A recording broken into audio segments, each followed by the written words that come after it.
This past weekend was a major event in Rosemarie's life. At 86 years old, she completed her first 5K.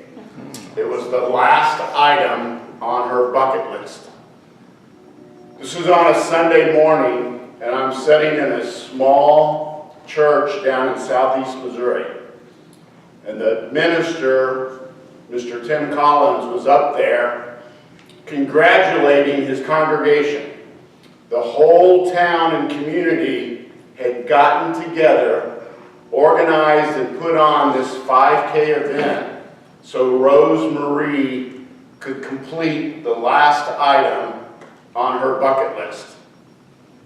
As I'm sitting there listening to that, I just felt really uncomfortable. I just did not like the fact that Rosemarie had nothing else left to do. All I could picture on Monday morning, she's sitting there in her little 2-bedroom house, waking up that morning with, what am I going to do today? I've got nothing left. So should your bucket list ever be empty? In my opinion, no.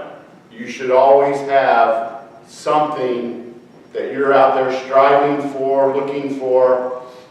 If you're not familiar with the term bucket list or what that is, there was a movie that came out several years ago that really popularized this idea.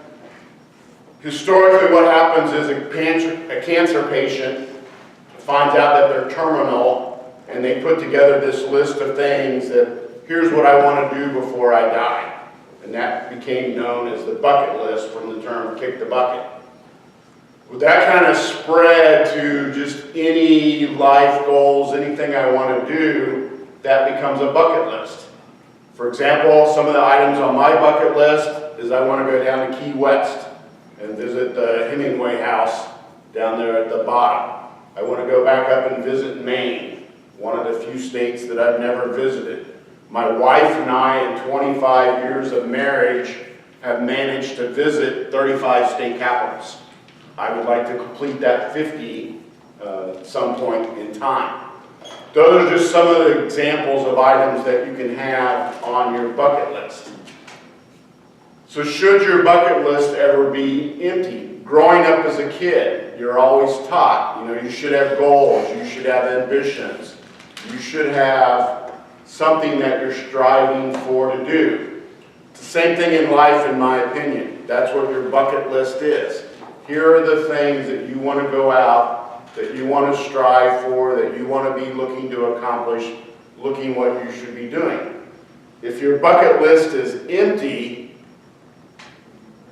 what is there to do? I just don't see that motivation, so I'm just sitting there in that church and everybody else is all really happy, and I'm just more kind of sad and thinking, this really isn't something we should be celebrating. When you die, when you come to the end of the life and everybody's gathered around for your viewing, they're not going to be standing there saying, geez, poor Larry, what a failure. He had 3 items left on his list to do. How bad is it for Larry that he failed? He didn't complete his bucket list. That's just not a bad thing. That's not a sad thing to do. No one's going to punish you in life for, wow, he didn't accomplish the things on his bucket list. So no matter how old you are, I've even talked with this with my 19-year-old son, is you should start thinking about what it is you want to accomplish in life. Start building that bucket list now. Start thinking about, and as a 19, 20-year-old, those items on that bucket list are going to be a lot different than the items on my list at 55 years old. But you should always be thinking about, as one item comes off that bucket list, what else should I be putting onto that list? And there's no limit to the number of items that can be on your list. I know some people that only have 3 or 4 items, and then I know other people that have a whole notebook. Whenever they see something or they think of something, they jot it down. Hey, I would really like to do that at some point in time.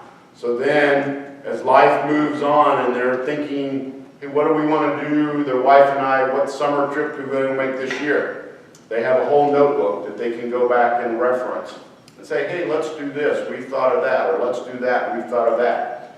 So no matter how much that community gathered around, and I was happy to see them celebrating that, wow, Rose Marie at 89 years old had completed a 5K and emptied off her bucket list.